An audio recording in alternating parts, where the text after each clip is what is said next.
రామ్టాక్కి తిరిగి స్వాగతం. నిన్న మొన్న బెంగాల్లో జరిగినటువంటి సంఘటనలు షాకు గురి చేస్తూ ఉన్నాయి. 7 న్యాయాధికారులు, అందులో 3 మహిళా న్యాయాధికారులను 7 గంటల పాటు నిర్బంధించారు, ఘెరావ్ చేశారు బయటికి రాకుండా. అసలు ఆ బయట నేషనల్ హైవే 12ని బ్లాక్ చేసేసి, ఎందుకంటే అదే కీలకమైనటువంటి రహదారి.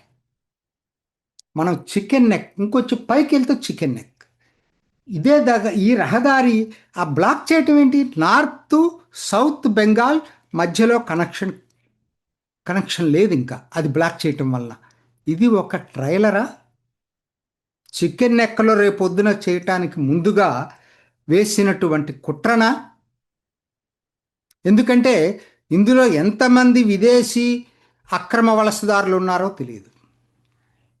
ఎందుకంటే ఒకే సామాజిక వర్గానికి సంబంధించిన వాళ్ళు. మాల్దాలో జరిగింది ఇది.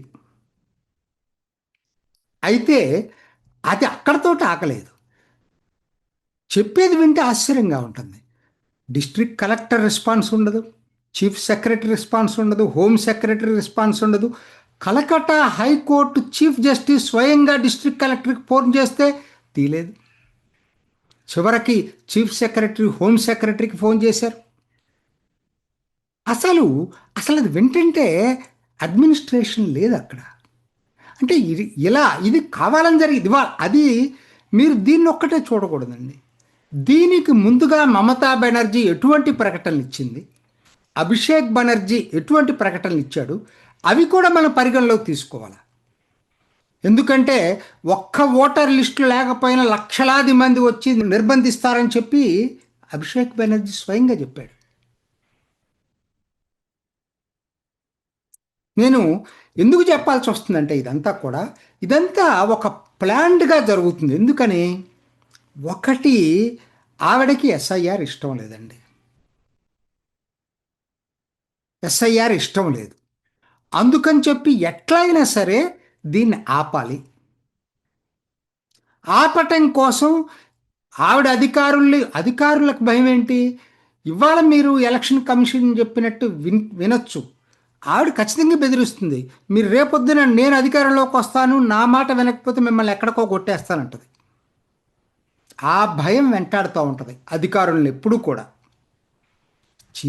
Supreme court chief justice ఆశ్చర్యపోయాడండి.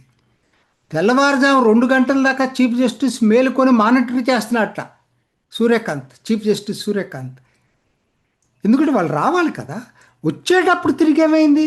వచ్చేటప్పుడు వాళ్ళ కారు మీద రాళ్లతో దాడులు చేశారు, కర్రలతో కొట్టారు కారులని. ఆ ఫోటోలు చూస్తుంటే చాలా చాలా దారుణంగా ఉంది. భయానకమైన వాతావరణాన్ని సృష్టించారు. ఇది ట్రైలర్. బెంగాల్లో ఏం జరగబోతుందనే దానికి ఇది ట్రైలర్. ఏంటంటే ఎట్లయినా సరే ఎస్ఐఆర్ని అమలు చేయకూడదు, అది ఆవిడ ప్లాన్. లేకపోతే అన్ని చోట్ల అన్ని రాష్ట్రాల్లో ఎస్ఐఆర్ అయిపోయింది. ఇప్పుడు ఇక్కడ ఎందుకు కావట్లేదు? అడుగడుగున అవరోధాలు క్రియేట్ చేస్తాను. నిజంగా చెప్పాలంటే ఈసీఐ చాలా గట్టివాడు కాబట్టి నిలబడింది. జ్ఞానేశ్వర కుమార్ చాలా గట్టివాడు, ఇంకొకరైతే తట్టుకోలేరు అసలు ఆవిడ చేస్తున్నటువంటి దాన్ని. ఇప్పుడు కొంతమంది ఏమంటున్నారు, మరి ఇది అశాంతి కదా, అశాంతిని రెచ్చగొడుతుంది, రాష్ట్రపతి పాలన పెట్టమంటున్నారు. కానీ ఆవేశంతో నిర్ణయాలు తీసుకోవాల్సినటువంటి సమయం కాదు ఇది. ఆవిడకి కావాల్సింది కూడా అదే.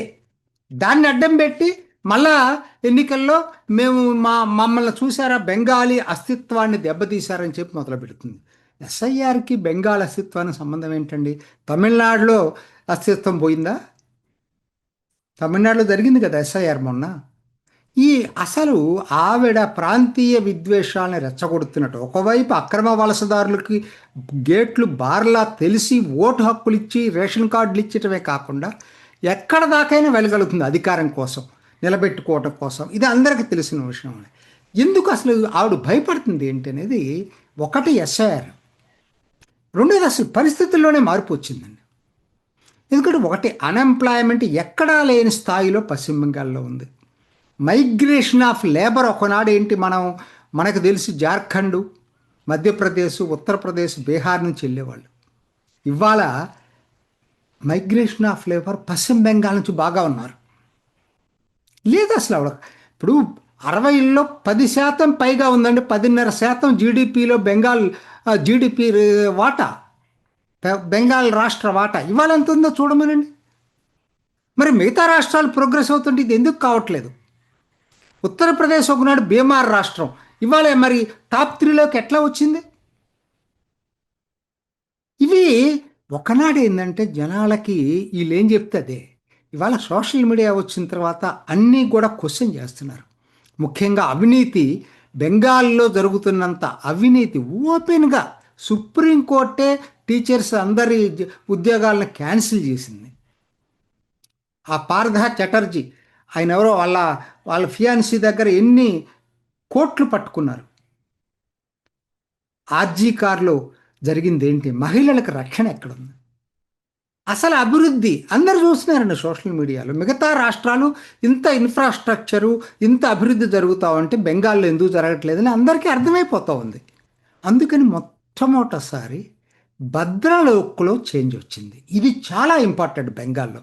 భద్రలోక్ అంటే upper class elite sections, educated people, వీళ్ళే బెంగాల్ రాజకీయాలని నిర్ణయిస్తారు. మొట్టమొదటిసారి మొన్న నేను వీడియో చేసినప్పటికి కూడా అంత స్పష్టత లేదు, కానీ ఇప్పుడు ఖచ్చితంగా తెలుస్తూ ఉంది వాళ్ళల్లో మార్పు వచ్చింది. ఆ భయం మమతాని వెన్నాడుతుంది. రెండోది ఏంటంటే ముస్లిం ఓట్లు బ్యాంక్ కోసం ఏదేదో నానా తంటాలు పడేటువంటిది, టోపీలు పట్టుకొని, లేకపోతే వాళ్ళకేదో కొంత గౌరవ వేతనం ఇచ్చి. కానీ ఇవాళ వాళ్ళల్లో కూడా రియలైజ్ వచ్చింది ఇదంతా ఓటు బ్యాంకు రాజకీయం.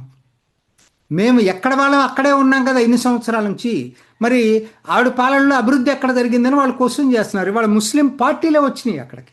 హుమాయూన్ కబీర్ టీఎంసీ నుంచి బయటికి వెళ్ళి పార్టీ పెట్టాడు. ఇక్కడ హైదరాబాద్ నుంచి ఓవైసీ కూడా వెళ్ళి మాట్లాడుతున్నారు. ఏం జరిగిందనేది అటువైపు నుంచి ముస్లింలకి ఇటువంటి ఆ డౌట్స్ వస్తూ ఉన్నాయి. రెండో వైపు భద్రలోక్లో మాత్రం ఖచ్చితంగా ఒక మార్పు అంటూ మొదలైంది. ఇదండి అసలు కారణం. దీనికి తోడు దీన్ని అందిపుచ్చుకునే పద్ధతుల్లో బీజేపీ ఈసారి అస్త్రశస్త్రాలు రెడీ చేసుకుంది. 21 గుణపాఠం నుంచి పాఠాలు నేర్చుకుంది. ప్రతి బూత్లో కూడా మిషనరీ డెవలప్ చేసుకుంది, యంత్రాంగాన్ని, వాళ్ళ క్యాడర్ని. తర్వాత ప్రచార సరళిని మార్చుకుంది. ఎక్కడా కూడా మమతాకి అస్త్రాలు ఇవ్వట్లేదు. ఏదో బెంగాలీ దీన్ని అస్తిత్వాన్ని రెచ్చగొట్టేటువంటి అస్త్రాలు ఇవ్వట్ల. నిరుద్యోగ యువతను గురించి మాట్లాడుతుంది ఎక్కువ, పారిశ్రామికీకరణ గురించి మాట్లాడుతుంది, అభివృద్ధిని గురించి మాట్లాడుతుంది, శాంతి భద్రతల గురించి మాట్లాడుతుంది. సో వీటిల్లో మమత చెప్పడానికి ఏమి లేదు. నాయకుల్లో కూడా అదవరికిటితో పోలిస్తున్నప్పుడు 2021తో పోల్చినప్పుడు కొంతమేరకు ఐక్యతను తీసుకురాగలిగింది. వీటి క్లైమాక్సే భవానీపూర్లో సువేందు అధికారి పోటీ. అది ఊహించుకోలేము. నందిగ్రామ్లో ఓడించాడు, కానీ భవానీపూర్లో డైరెక్ట్ పోటీకి వస్తారని అనుకోలే. భవానీపూర్లో సువేందు అధికారి, దాన్ని ఆనుకొని ఉన్న రాస్ బిహారీలో స్వపన్ దాస్ గుప్తా, అందరికి తెలిసిన వ్యక్తి, టీవీల్లో వస్తుంటాడు, కాలమిస్టు, రాజ్యసభ సభ్యుడు. ఆయన అసలు ఆయన నామినేషన్ కోసం స్వయంగా అమిత్ షా వచ్చాడు నిన్న. అంటే బీజేపీ ఎంత తీవ్రంగా తీసుకుందంటే ఈసారి నవ్ ఆర్ నెవర్ ఈ మూడ్లోకి వెళ్ళిపోయింది. ఇప్పుడు ఎలాగైనా గెలవాలి, నవ్ ఆర్ నెవర్. సో అంతగా మిషనరీని సమాయత్తం చేసింది. నాకేమనిపిస్తుంది, ఈ పరిస్థితులన్నీ చూస్తే 2011 గుర్తుకొస్తుంది. సిపిఎం నుంచి మమతా బెనర్జీ అధికార మార్పిడి ఎలా జరిగిందో గుర్తుకొస్తా ఉంది. ఆ రోజు అఫ్కోర్స్ మమత ఒక నాయకురాలుగా ఆవిడికి వచ్చింది. దానికన్నా ముఖ్యంగా సిపిఎం మీద ఉన్నటువంటి వ్యతిరేకతని సొమ్ము చేసుకోగలిగింది. ఇవాళ అదే పని బీజేపీ టీఎంసీ మీద ఉన్నట్టు వ్యతిరేకతని 3 దఫాలుగా ప్రభుత్వంలో ఉండటం వలన వచ్చిన వ్యతిరేకతని సొమ్ము చేసుకోవటానికి కావలసినటువంటి అస్త్ర శస్త్రాలని రెడీ చేసుకుంది. ఇది తేడా. ఆ భయం ఎందుకంటే అది 34 సంవత్సరాలు అయితే సిపిఎంది పోవటానికి, మమతాది 15 సంవత్సరాలకే చాప్టర్ క్లోజ్ అయినట్టుగా అనిపిస్తూ ఉంది. ఆ భయం మమతాని వెంటాడుతుంది. అధికారం కోల్పోతున్నాననే భయం అన్నా ఏర్పడిందంటే మమతాకి ఎక్కడ దాకైనా తెగుస్తుంది, ఎంత దాకైనా రెచ్చగొడుతుంది, భయానక వాతావరణాన్ని సృష్టిస్తుంది. సో అయితే కొంతమంది దీన్ని ఏదో ఆవేశంతో ఎదుర్కోకూడదు, మమతా పన్నాగాన్ని ఆలోచనతోటి ఎదుర్కోవాలి.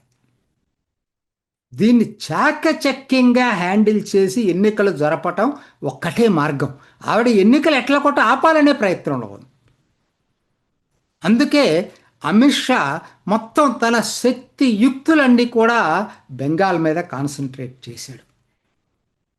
నాకు అనిపిస్తూ ఉంది ఈసారి బెంగాల్లో బీజేపీ తూర్పు గాలి బలంగా వీస్తూ ఉంది. చూద్దాం, ఇంకా చాలా టైం ఉంది. ఇది ఈనాటి రామ్ టాక్. ఇంకొక ఎపిసోడ్లో మళ్ళీ కలుసుకుందాం. నమస్తే. చూసారు కదండి, మరి ఈ వీడియో కనుక మీకు నచ్చినట్లయితే ఒక లైక్ కొట్టేసి మీ అభిప్రాయాన్ని కూడా కామెంట్ బాక్స్లో తెలియజేస్తూ ఇలాంటి ఇంట్రెస్టింగ్ అప్డేట్స్ కోసం మా ఛానల్ని సబ్స్క్రైబ్ చేసుకోండి.